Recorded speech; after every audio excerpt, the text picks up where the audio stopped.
এখানে এতক্ষণ যে সমস্ত নেতৃবৃন্দের সাথে আমরা দীর্ঘ সভা অনুষ্ঠিত করলাম, সেই সকল নেতৃবৃন্দকে আমি কৃতজ্ঞতা জানাচ্ছি। বন্ধুরা, আপনারা জানেন 16 বছর প্রবাদ কথিত সিন্দাবাদের দৈত্যের মতো একটি ভয়ঙ্কর ফ্যাসিবাদ এই জাতির ঘাড়ে চেপে বসেছিল।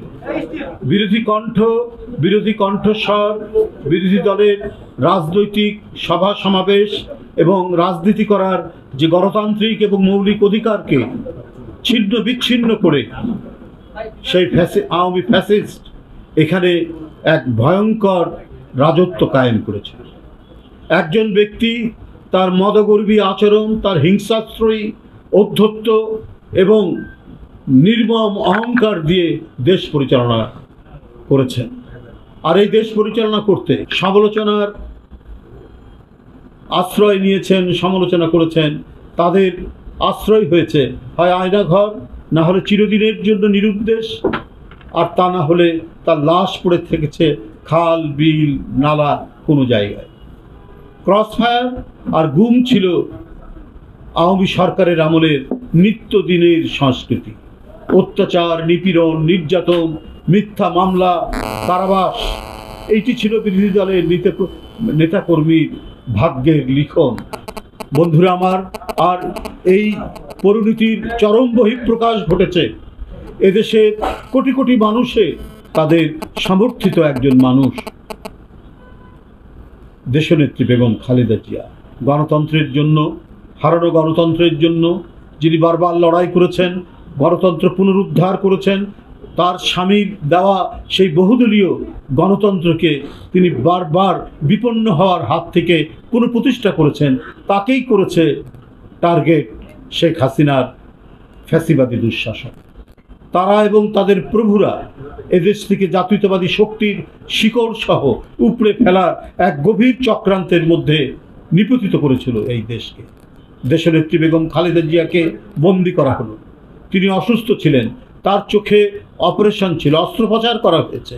তারপরেও একটি জীর্ণ শীর্ণ, চারিদিকে ধুলোবালি উড়ে বেড়ায় এবং বালিতে সারা ঘরের মধ্যে বালি উড়ে বেড়ায়, এই ধরনের একটি কক্ষের মধ্যে রাখা হয়েছিল দেশনেত্রী বেগম খালেদা জিয়াকে।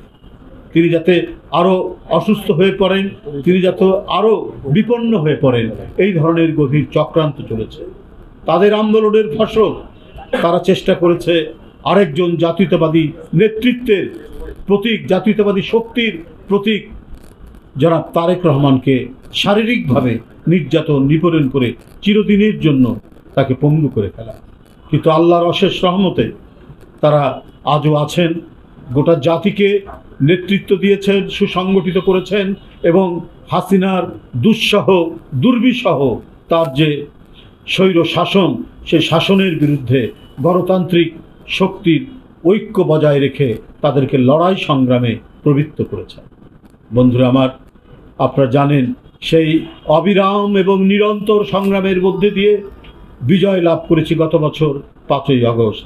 জুলাই থেকে শুরু হওয়া গণ আন্দোলন, সেটি 5ই আগস্ট তার পরিসমাপ্তি ঘটে।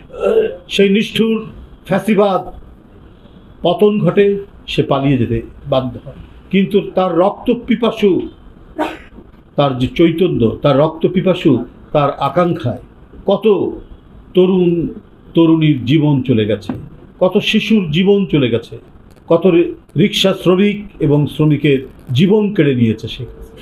বন্ধুরা জানেন, এই জুলাই থেকে 5ই আগস্ট পর্যন্ত সারা দেশকে সে পরিণত করেছিল এক বদ্ধভূমিতে, যে বদ্ধভূমিতে শেখ হাসিনা তার পেটুয়া বাহিনী, যুবলীগ, ছাত্রলীগ উদ্ধত অস্ত্র উঁচিয়ে গণতন্ত্রকামী মানুষকে নির্মমভাবে রাস্তাঘাটে শহীদ করেছে, হত্যা করেছে এবং তার আইন শৃঙ্খলা বাহিনী তারাও নির্বিচারে হত্যা করেছে। এই রক্তের পিপাসা শেখ হাসিনার মেটেনি। তারপরেও শেষ দিন পর্যন্ত চেষ্টা করেছে এই ধেয়ে আসা জনতার উত্তাল তরঙ্গকে দমিয়ে দেওয়ার জন্য। তিনি চেষ্টা করেছিলেন তার সাজানো আইন শৃঙ্খলা বাহিনীকে দিয়ে এটিকে চূড়ান্তভাবে দমন করা, কিন্তু সেটি তিনি আর সক্ষম হননি। কারণ জনগণের শক্তি অমোঘ, জনগণের শক্তি বিপুল শক্তি। সেই শক্তির কাছে মানুষের বানানো কোনো তৈরি করা অস্ত্র টিকে নেই। সম্মিলিত মানুষের বিজয় সর্বত্র হয়েছে, 5ই আগস্ট সেই বিজয় হয়েছে। তাই রান্না করা খাবারও খেতে পারেনি শেখ হাসিনা এবং তার বসংবদরা। সব কিছু ফেলে দিয়ে এই দেশ থেকে তাকে পালাতে হয়েছে। তাই বন্ধুরা আমার, এবারে প্রথম বর্ষপূর্তি, এই বর্ষপূর্তি উদযাপনের জন্য বিএনপির পক্ষ থেকে একটি উদযাপন কমিটি করা হয়েছে।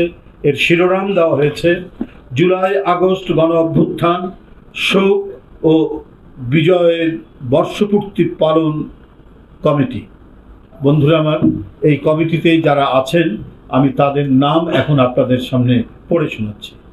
এর আহ্বায়ক হয়েছি আমি নিজে, অ্যাডভোকেট রুহুল কবির রিজভী আহ্বায়ক। আর সদস্য সচিব হয়েছেন ঢাকা বিশ্ববিদ্যালয়ের অধ্যাপক ডক্টর মুর্শেদ হাসান খান। সদস্য হয়েছেন আমাদের মান্যবর নেতৃবৃন্দ, আমি তাদের নাম এক এক করে পড়ে যাচ্ছি।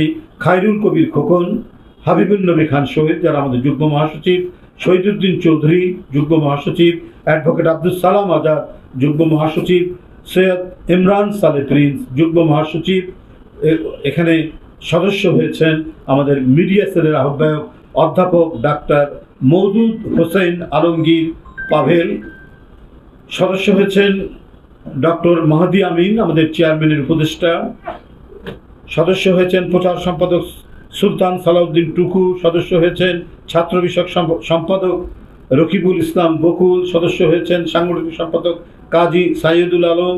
সদস্য হয়েছেন সাংগঠনিক সম্পাদক মাহবুবুর রহমান শামীম। সাংগঠনিক সম্পাদক অ্যাডভোকেট শাহিন শওকত, আসাদুল হাবিব দুলু। সাংগঠনিক সম্পাদক আলহাজ জি.কে. গাউস। সাংগঠনিক সম্পাদক অধ্যক্ষ সেলিম ভুঁইয়া। সাংগঠনিক সম্পাদক শরীফুল আলম। সাংগঠনিক সম্পাদক মিসেস শামাওবায়েদ। ভারপ্রাপ্ত সাংগঠনিক সম্পাদক অনিন্দ ইসলাম। আরও সদস্য হয়েছেন আমাদের উপকোষাধ্যক্ষ মাহমুদ হাসান খান বাবু। সদস্য হয়েছেন আমাদের সহ আন্তর্জাতিক বিষয়ক সম্পাদক ব্যারিস্টার রুমিন ফারহানা। সদস্য হয়েছেন মহিলা দলের সভাপতি এবং বিএনপি জাতীয় নির্বাহী কমিটির সহ সম্পাদক আফরোজা আব্বাস। সদস্য হয়েছেন জাতীয়তাবাদী মহিলা দলের সাধারণ সম্পাদক এবং জাতীয় নির্বাহী কমিটির সহ সম্পাদক সুলতানা আহমেদ। সদস্য হয়েছেন আমরা বিএনপি পরিবারের আহ্বায়ক আতিকুর রহমান রুমন। সদস্য হয়েছেন ঢাকা মহানগর দক্ষিণের আহ্বায়ক রফিকুল আলম মজনু। সদস্য হয়েছেন আমিনুল হক ঢাকা মহানগর উত্তরের আহ্বায়ক। সদস্য হয়েছেন ঢাকা দক্ষিণের সদস্য সচিব তানভীর আহমেদ রবিন। সদস্য হয়েছেন মুস্তফা জামান সদস্য সচিব উত্তর। সদস্য হয়েছেন যুবদলের সভাপতি আব্দুল মুনাইম মুন্না, সাধারণ সম্পাদক নুরুল ইসলাম নয়ন। সদস্য হয়েছেন জাতীয়তাবাদী কৃষক দলের সভাপতি কৃষিবিদ হাসান জাফির তুহিন। সদস্য হয়েছেন সাংবাদিক আমিরুল ইসলাম কাগজি। সদস্য হয়েছেন সাংবাদিক সাইদ আব্দুল। সদস্য হয়েছেন সাংবাদিক এহসান মাহমুদ। সদস্য হয়েছেন সাংবাদিক সাইদ খান। সদস্য হয়েছেন আমরা বিএনপি পরিবারের সদস্য সচিব কৃষিবিদ মোকসেদুল মমিন মৈথু। বন্ধুরা, এই হচ্ছে আমাদের জুলাই আগস্ট গণ অভ্যুত্থান, শোক ও বিজয়ের বর্ষপূর্তি পালন কমিটি। এই কমিটি আপনাদের সামনে উপস্থাপন করলাম। এগুলো আপনাদের কাছে আমরা ইমেলে পাঠিয়ে দিব। বন্ধুরা, আপনারা অনেকক্ষণ প্রতীক্ষা করেছেন। আমাদের এখানে গুরুত্বপূর্ণ মিটিংগুলো ছিল। আমরা কি করে জুলাই আগস্টের আমাদের গৃহীত কর্মসূচিগুলো সেগুলো বাস্তবায়ন করব, সেটি নিয়ে আমরা এখানে দীর্ঘক্ষণ আলাপ আলোচনা করেছি। আমাদের এখানে উপস্থিত নেতৃবৃন্দ অত্যন্ত চমৎকারভাবে বিশ্লেষণী বক্তব্য রেখেছেন এবং সেখান থেকে আমরা অনেক তথ্য এবং অনেক পয়েন্ট নিয়ে সেগুলো সাজিয়ে আমরা বিভিন্ন উপকমিটির মাধ্যমে আমরা সেটা 1 জুলাই থেকেই বাস্তবায়ন করা শুরু করব। আপনাদেরকে আবারও আন্তরিক শুভেচ্ছা জানাচ্ছি, প্রীতি জানাচ্ছি, ধন্যবাদ জানিয়ে আমার বক্তব্য শেষ করছি।